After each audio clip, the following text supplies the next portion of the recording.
warahmatullahi wabarakatuh. Selamat pagi anak-anak. Waalaikumsalam, pagi juga Bu. Bagaimana kabarnya hari ini? Baik Bu. Baik, sebelum pembelajaran hari ini dimulai, alangkah baiknya kita berdoa terlebih dahulu. Berdoa dimulai.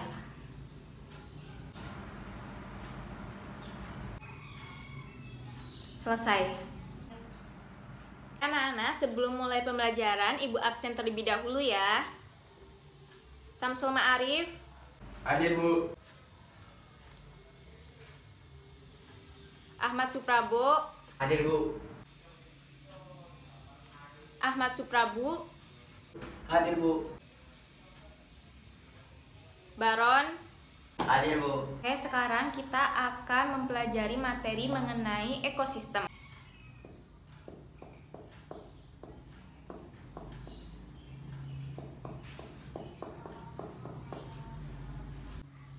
Oke, di antara kalian ada yang bisa menjelaskan apa itu ekosistem? Saya Bu. Ya, silakan jelaskan. Ekosistem merupakan sistem yang mencakup interaksi atau hubungan timbal balik antara makhluk hidup dan lingkungannya. Ya, jawabannya betul sekali. Ekosistem bisa dikatakan juga suatu tatanan kesatuan secara utuh dan menyeluruh antara segenap unsur lingkungan hidup yang saling mempengaruhi di dalam ekosistem. Seluruh makhluk hidup yang terdapat di dalamnya selalu melakukan hubungan timbal balik, baik antara makhluk hidup maupun makhluk hidup dengan lingkungannya atau komponen abiotik. Hubungan timbal balik ini menimbulkan keserasian hidup di dalam suatu ekosistem. Kemudian ada komponen-komponen yang meliputi ekosistem, yaitu ada komponen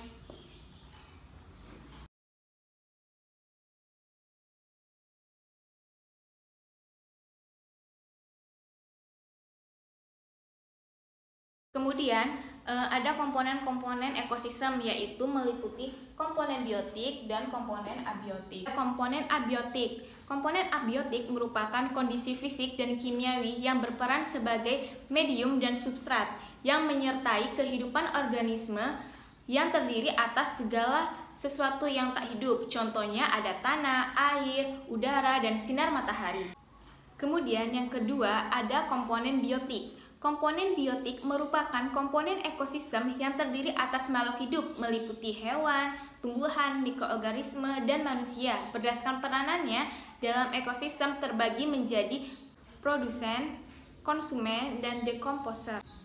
Produsen yaitu organisme yang mampu menghasilkan makanan sendiri atau menghasilkan energi melalui sintesis zat organik menjadi senyawa organik atau biasa disebut autotrof.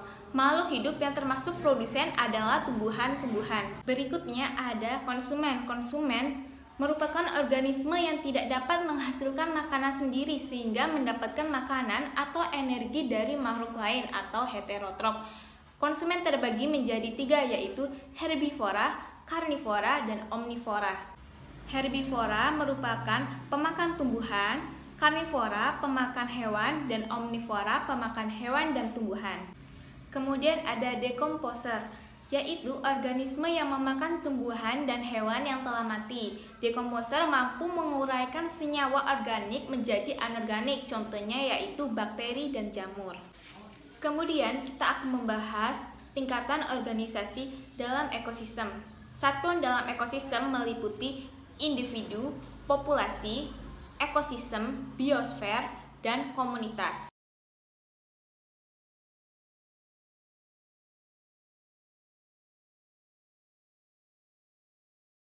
Satuan dalam ekosistem meliputi individu, populasi, komunitas, ekosistem, dan biosfer.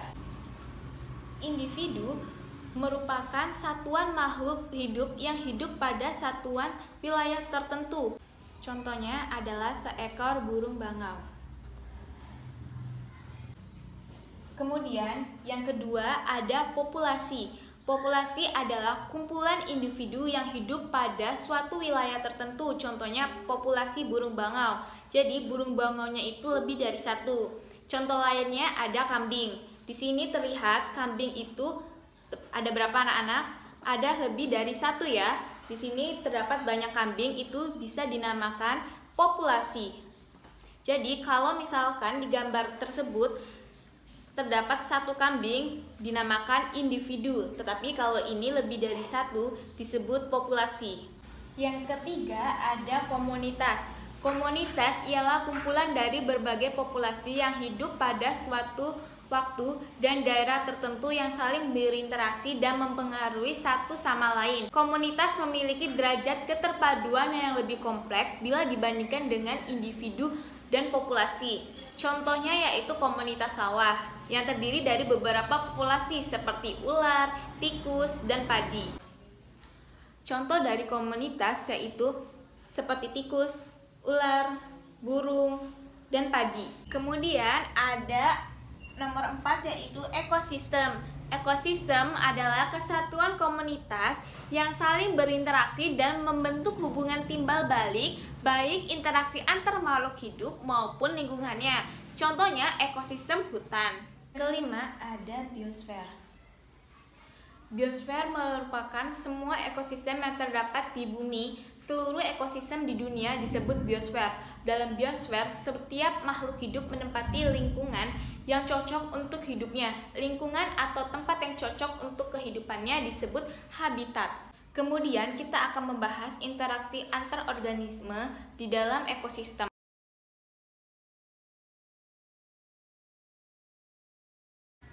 Yang pertama ada predasi. Predasi merupakan interaksi antara pemangsa atau biasa disebut predator dan yang dimangsa, prey. Interaksi ini menguntungkan salah satu jenis, contohnya interaksi antara harimau dan babi.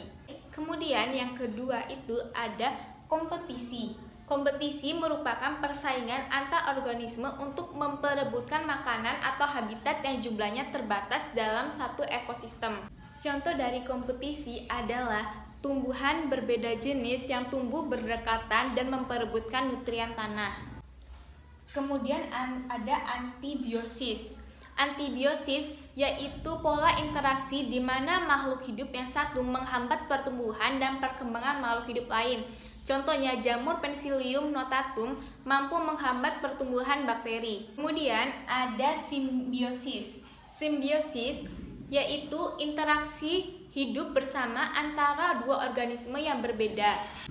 Berdasarkan sifatnya, simbiosis terbagi menjadi 3 yaitu simbiosis mutualisme, simbiosis komensalisme, dan simbiosis paratisme.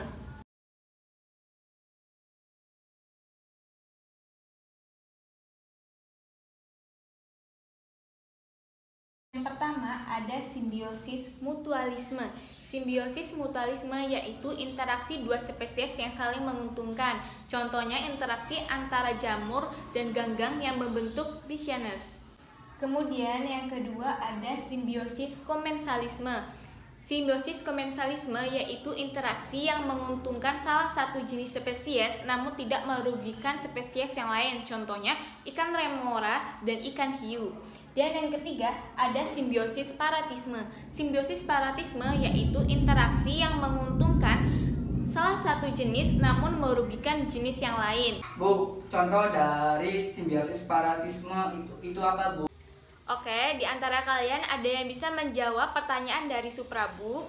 Saya, Bu. Baik, silakan Samsul Ma'arif menjawab pertanyaan dari Suprabu. Benalu dan tanaman inang. Ya, jawabannya tepat sekali.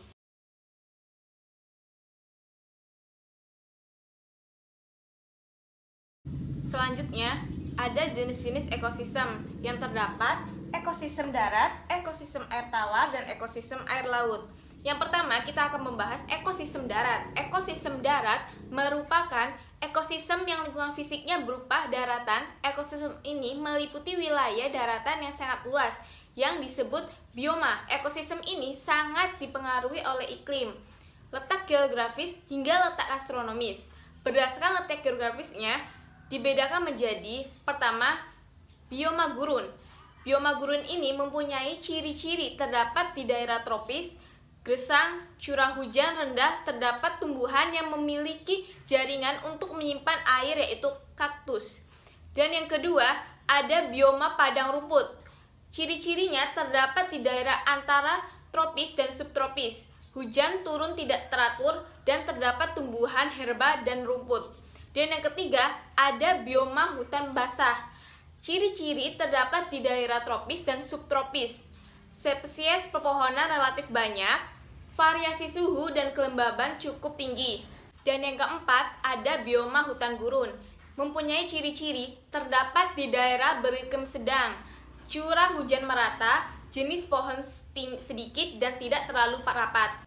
Yang kelima, ada bioma taiga. Bioma taiga memiliki ciri-ciri terdapat di belahan bumi sebelah utara dan suhu di musim dingin rendah. Keenam, ada bioma tundra. Bioma tundra memiliki ciri-ciri suhu rendah, tumbuhan didominasi sphagnum, lumut kerak, dan rumput. Oke anak-anak, berikut foto-foto dari ekosistem darat, yaitu di sini ada bioma gurun, bioma savana, bioma hutan tropis, bioma taiga, dan bioma tundra. Dan selanjutnya kita akan membahas ekosistem air tawar. Ekosistem air tawar adalah salah satu ekosistem yang ada di bumi. Ini sekitar 85% ini dari wilayah yang ada di bumi tertutup oleh air. Maka dari itu banyak sekali organisme yang hidup di dalam air. Ekosistem air tawar digolongkan menjadi ekosistem air tenang, danau dan rawa, dan air mengalir yang disebut sungai. Organisme air tawar dibedakan menjadi pertama ada plankton, kedua ada nekton, dan ketiga ada perifton, dan neutron, dan bentos. Plankton bergerak pasif dan mengikuti aliran air, dan nekton aktif berenang di air, contohnya ikan. Dan yang ketiga ada perifton. Perifton melekat pada tumbuhan atau benda lain, contohnya siput. Dan yang keempat ada neuston. Neuston mengapung atau berenang di permukaan air, contohnya serangga air. Dan yang kelima ada bentos. Bentos hidup di dasar air, contohnya cacing. Ini ada contoh ekosistem air tawar ya, gambarnya. Sampai sini apakah anak-anak sudah paham? Paham, Bu. Oke, selanjutnya kita akan membahas ekosistem air laut. Ekosistem air laut merupakan ekosistem bahari yang dalam ini ekosistem yang terdapat di perairan laut dan terdiri atas ekosistem perairan dalam, ekosistem pantai pasir, dangkal atau bitarol, dan ekosistem pasang surut. Menurut kedalamannya, ekosistem air laut dibedakan menjadi beberapa daerah, yaitu yang pertama ada litoral. Litoral adalah daerah yang berbatasan dengan daratan. Dan yang kedua ada neretik, yaitu daerah yang masih ditembus oleh cahaya matahari dengan kedalaman kurang lebih 300 meter. Dan yang ketiga ada basial, yaitu daerah dengan kedalaman antara 200 sampai 2500 meter. Abiasal adalah daerah terdalam dengan kedalaman 1500 sampai 10.000 meter. Dan ini ada ekosistem air laut. Di sini ada terumbu karang, ada ikan. Selanjutnya kita akan membahas jaring-jaring makanan. Jaring-jaring makanan adalah gabungan dari rantai makanan yang saling berhubungan dikombinasikan tumpah tindih dalam satu ekosistem. Nama lain untuk jaring-jaring makanan adalah sistem sumber daya konsumen. Berikut ada gambar mengenai jaring-jaring makanan. Dan di sini juga ada produsen dimakan oleh konsumen satu, yaitu belalang, dan konsumen satu dimakan oleh katak, yaitu konsumen dua. Dan ada piramida ekologi ya. Di sini ada produsen, yaitu rumput atau biasa disebut dengan tropik 1. Kemudian ada tikus, ada belalang, biasa disebut dengan konsumen 2 atau tropik 2. Dan ada katak dan ayam, biasa disebut dengan konsumen 2 atau tropik 3. Dan ada ular dan elang, bisa disebut konsumen 3 atau puncaknya ya, atau biasa disebut dengan tropik 4.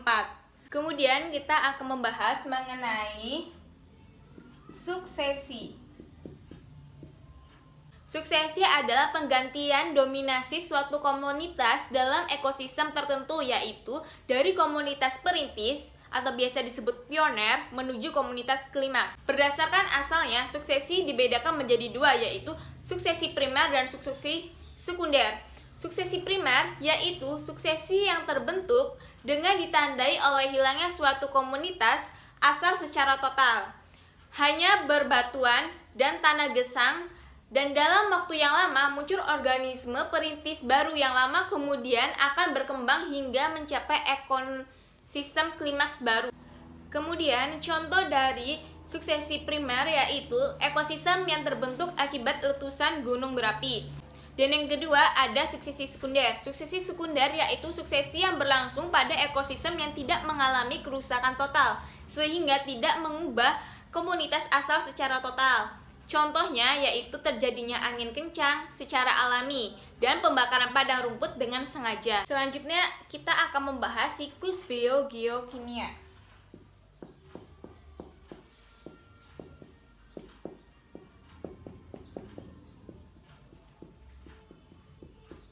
Oke anak-anak, ada yang tahu apa itu siklus biogeokimia? Siklus biogeokimia merupakan rangkaian perpindahan unsur-unsur kimia dalam ekosistem yang melibatkan komponen biotik dan abiotik.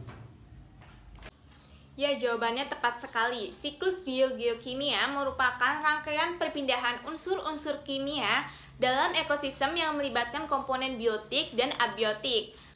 Terdapat 6 siklus biogeokimia. Ada yang tahu apa saja siklus biogeokimia itu? Siklus air, Bu. Siklus fosfor, Siklus nitrogen. Siklus karbon dan sulfur. Ya, jawabannya tepat sekali. Ada siklus air, siklus nitrogen, siklus karbon, siklus sulfur, dan siklus fosfor. Oke anak-anak, Ibu akan membagikan LKS. Kalian berkelompok ya sesuai absen ganjil dan absen genap. Nanti Ibu akan memberikan lembar LKS, kalian diskusikan bersama kelompoknya, kemudian kalian presentasikan di depan kelas.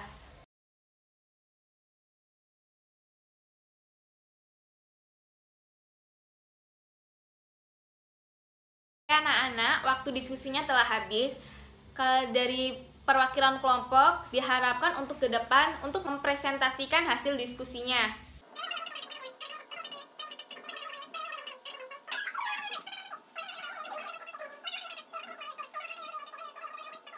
Oke anak-anak, selanjutnya Ibu akan menampilkan video dan kalian harap disimak ya dengan baik. Biogeokimia ini meliputi karbon, nitrogen, oksigen, sulfur, dan fosfor. Nah, kita akan bahas satu persatu dari daur biogeokimia ini. Setelah kalian mendengarkan penjelasan dari Ibu mengenai ekosistem dan kalian telah menonton video yang barusan Ibu putar, kalian akan diberi tugas evaluasi dari Ibu, dikerjakan dari sekarang ya. Anak-anak, waktu pengerjaan soal evaluasinya sudah selesai. Nanti kalian kumpulkan di meja Ibu ya. Oke, sampai sini ada yang ingin ditanyakan? Oke, kalau begitu Ibu akan memberi kalian tugas pekerjaan rumah. Kalian membuat skema mengenai jaring-jaring makanan yang berlangsung di dalam ekosistem. Nanti pengumpulannya yaitu kalian buat di kertas, kemudian kalian scan, kemudian kalian upload di Google Classroom ya. Ada yang ingin ditanyakan lagi anak-anak? Kalau tidak ada, kita tutup pertemuan kita kali ini. Sekian dari Ibu, semoga bermanfaat. Wassalamualaikum warahmatullahi wabarakatuh. Waalaikumsalam warahmatullahi wabarakatuh.